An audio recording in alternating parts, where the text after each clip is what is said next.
As a child, Ellie has always been curious about astronomy and radio signals. She can spend the whole afternoon at the radio contacting different parts of the world just for fun, keeping track of all her calls on a map. Her father always supports her and they often look at space together with a telescope. Ellie dreams of contacting aliens someday, but sometimes she also wonders if she could also use a radio to communicate with her dead mother. Years later, Ellie is a doctor working for the Search for Extraterrestrial Intelligence program or SETI at the Arecibo Observatory in Puerto Rico. Just like during her childhood, she spends hours sitting at a radio searching for emissions sent by aliens to prove they're real. Her blind coworker Kent has respect for what she does because nobody sits to just listen anymore. Ellie starts a new map marking all the spots in the galaxy she's already checked. One day while having lunch at a restaurant, Ellie is approached by Palmer who asks about the observatory's current work. He's writing a book about how technology affects third world countries and has a little plastic compass that he tries to gift Ellie, but she gives it back. Palmer gets flirty and they agree to meet on Tuesday. Soon the president's science advisor David arrives to check on the research, but it's clear he doesn't want to be there. On Tuesday night they throw a party and David keeps explaining how science projects need to make profit since it's using people's taxes. Ellie tries to explain the importance of scientific research and Palmer comes to her defense, only for David to call him father. As Ellie's mood drops, she asks Palmer if he's a priest and he denies it, explaining he got a master in divinity and now he does secular humanitarian work with the support of third world churches. Ellie is skeptical but she still leaves with him and they watch the stars for a while so she can share some of the things she knows. She also tells him the story of how her dad inspired him to become an astronomer. The duo shares a kiss and ends up spending the night together. After they're done, they have a philosophical talk about God and science. Palmer truly believes in God but Ellie thinks there must be an explanation for everything. Then Palmer asks Ellie about her childhood, learning her mother died during childbirth and her father when she was 9. Ellie gets uncomfortable and announces she must go to work, but she tells Palmer to leave his phone number. On her way out, Ellie remembers the day her father died. That night she heard a noise and went downstairs to discover the dad collapsed. She had to run back and get the medicine from the upstairs bathroom, but it was too late. Later during the funeral, a priest explained to her that it had been God's will but Ellie disagreed. She thought she just should have kept medicine in the downstairs bathroom too. Afterward she ignored the other people and rushed to her radio to see if she could contact her father. In the present, Kent informs Ellie that David has shut down their project. A furious Ellie rushes to yell at David, who believes she's wasting her time so he's saving her career. Then Ellie returns home and finds Palmer's number with a little compass. However she calls Kent instead and announces she'll search for investors so their group can continue their research in New Mexico. When she moves out, she leaves Palmer's number behind.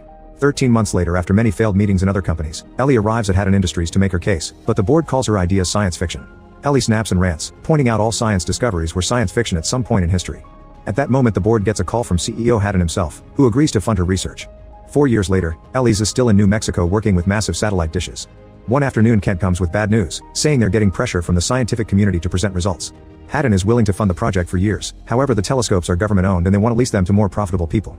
It's been decided that the project will be shut down in 3 months. Ellie wants to fight however Kent thinks it's time to admit defeat. In the meantime, Palmer has published his book and has become a spiritual counselor at the White House. He appears on TV and explains he isn't anti-technology, but he believes people have lost the way because they're obsessed with computers instead of finding meaning in life. Days pass and Ellie never stops listening. One evening, she's shocked to hear a pulsing noise. Getting very excited, she immediately calls her team to give them the coordinates while she rushes back to the observatory. The team gets excited too and starts connecting as many machines as possible as they turn the satellites to get a better signal. They work together to do all the tracking and recording, happily confirming it comes from outer space. It appears to come from the star Vega, 26 light-years away. This means it's been traveling for over 20 years. Suddenly the transmission stops and Ellie is about to lose hope, but luckily it soon restarts. Ellie realizes the pulses represent prime numbers, which means it's not random and someone specifically sent it. After the team argues on how to proceed, they agree to call everyone. The next morning the area fills with reporters and national security advisors. The team explains other stations have confirmed their discovery, but National Security Council leader Kitts is still not happy that the team told the world instead of keeping the information classified. At least this time David defends her, explaining that without the help of other stations they would have lost the signal. With Kent's assistance, they discover a second signal coming with the first one and they connect it to a TV. The team starts messing around with the settings and finally manages to decode the signals into a video message. It's a recording of Hitler's opening speech at the Olympics. This is the first television transmission that went into space and the aliens have sent it back as a hello. The White House panics and the president makes an announcement of the alien contact while trying not to mention Hitler, assuring reporters that the message is benign. Ellie gets ready to talk in public, however David is called as the leader of the investigation instead. Meanwhile Kent continues to analyze the signal and realizes it has structure. They put together all the extra frames that don't belong to the Olympics video and discover it translates into massive amounts of data. Soon Ellie makes a presentation about this data and David announces the government will take over the decryption, causing Ellie to protest because this has always been her private work. White House official Rachel allows Ellie to keep control of the investigation but all progress must always be privately discussed with the government first before making any public announcements. Soon media all over the world is talking about this discovery. Neo-Nazi protesters take over the streets while religious attendance is on the rise. Health organizations are also worried that mass self-deletion may become a big problem because some cults have already started to die. As everyone on TV starts arguing science versus religion, thousands of people camp outside the facility in New Mexico. Some are just praying, others are just watching, but many are also protesting. Ellie is shocked to see a shady organization is offering UFO abduction insurance. At least most people are having fun, but she worries about a religious fanatic named Joseph who keeps inspiring hate. 3 weeks after the discovery, Ellie goes home to find an email from an unknown sender. The text says, "Take me to your leader," and Ellie replies, "Who are you?" The answer quickly comes saying, "I've got a secret," and showing part of the alien message. As Ellie gets angry over a potential hacker, she gets a phone call and fax for a special appointment. Moments later, a helicopter drops Ellie at the airport and she enters a private plane to meet Haddon, the man who funded her research and sent those emails. He lives in that plane and considers Ellie one of his most valuable investments, which is why he researched her. Haddon plays a video that summarizes Ellie's life and achievements before revealing he used to be an engineer too, which is why he hates how the government and religion get in the way of science. Then Haddon announces he's deciphered the data and plays it on the screen, showing it must be arranged in 3 dimensions to understand it. The next day, Ellie presents this discovery to the government, explaining the data contains blueprints for some kind of machine. Since they can't tell what the machine is for, an argument ensues to decide if building it or not, since it could be dangerous. The subject of God keeps coming up and Ellie is shocked to see Palmer arrive, saying they should find a middle point. The argument is interrupted by the arrival of the president, who hears everyone out. That night a party is thrown to celebrate this progress and many protesters gather outside, including Joseph. They ask scientists to get a real job instead of wasting tax dollars. Ellie meets with Palmer and they have another philosophical discussion. She explains she needs proof of things and Palmer asks her to prove she loved her father, which leaves her speechless. At that moment they're interrupted by big news that leaked on TV. It's been discovered that the machine is a one-person spacecraft. An emergency meeting is held at the White House and they agree to build the machine, so the president will contact other nations to spread the risk and cost. A selection committee is formed and Palmer is in it. They'll interview a bunch of candidates to decide who gets to travel in the machine. To Ellie's shock, David resigns as science advisor so he can be a candidate too.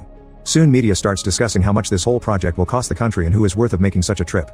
There's a lot of controversy surrounding the 10 final candidates because 1/3 are American, and Japan doesn't volunteer anyone in exchange for a systems integration subcontract. Ellie appears on TV saying the traveler should understand the language of the message and that she doesn't think the aliens would send them something that doesn't work, so it shouldn't be dangerous. This doesn't stop the top astronaut on the list from withdrawing his candidacy when his scared children ask him to. Later Ellie meets with Palmer and explains that due to time dilation, the person will only spend 4 years in the ship but 50 years will have passed on Earth. She thinks the sacrifice is worth it if it means finding such important answers, and they end up kissing again. On the day of the candidate interviews, Ellie does incredibly well and the committee is ready to finish. However, Palmer cuts in to ask her about her atheism, which makes her look bad in front of everyone. In the end, David is the chosen one. In the evening, Palmer visits Ellie to explain he couldn't choose someone who thinks most of the world is delusional, so a crying Ellie gives him back the compass and kicks him out. The machine is built at the Kennedy Space Center in Cape Canaveral, and crowds begin gathering there too. Lots of testing is being done using a robot to detect any side effects for the passenger. On the day of the launch, Ellie attends the event and David tells her he wishes her idealism had been enough, but unfortunately the world runs on a profit system. Then Ellie joins the team in the control room and watches in excitement how the spacecraft is activated, its rings rotating around it as some sort of accelerator. While the final tests are run, Ellie looks at the monitor and notices Jospa pretending to be a worker near the ship. She immediately warns David and everyone runs to tackle Joseph down, but it's too late. He activates a bomb and a huge explosion brings down the tower. As the crowd panics and runs, the falling parts destroy the ship and kill a bunch of workers, including David. Some debris flies off but nobody gets hurt outside the ship area. Sometime later, the authorities hold a proper funeral for the fallen ones while the news show the goodbye video left by Joseph, in which he said he did everything for the goodness of mankind. When Ellie returns home, she discovers some machines waiting for her in her room. She presses a key and a video call starts, revealing Haddon in the Mir space station. He's living there because he's dying of cancer and wants to have his last days in space. He zooms in on a camera in Hokkaido Island, surprising Ellie with a second ship built by Japan. The company that got the contract is a subsidiary of Haddon's and did all this in secret. Ellie immediately travels to Japan in Haddon's private plane and meets the team in a big ship. They teach her all she needs to know about the trip and share the safety precautions, including a container of poison. They've given this to astronauts for years in case they need to self-delete because they could get stuck floating in space after a ship failure. In the evening, Palmer visits Ellie and gives her the compass, confessing he actually didn't vote for her because he didn't want to lose her. Soon the media is announcing there's a second machine, but no reporters are allowed on the site. On launch day, Ellie gets nervous when she sees all the rings rotating but she advances anyway. The technicians make all the connections to her suit and put a camera on her head so the whole trip gets recorded. Palmer uses his contact to bring Kent in so he can give Ellie a good luck message before takeoff. The ship begins vibrating, which is normal, but Ellie also notices a strange light. She tries recording it for the team, but the footage is all static. She theorizes it must be some electromagnetic field and is shocked to see the ship becoming transparent.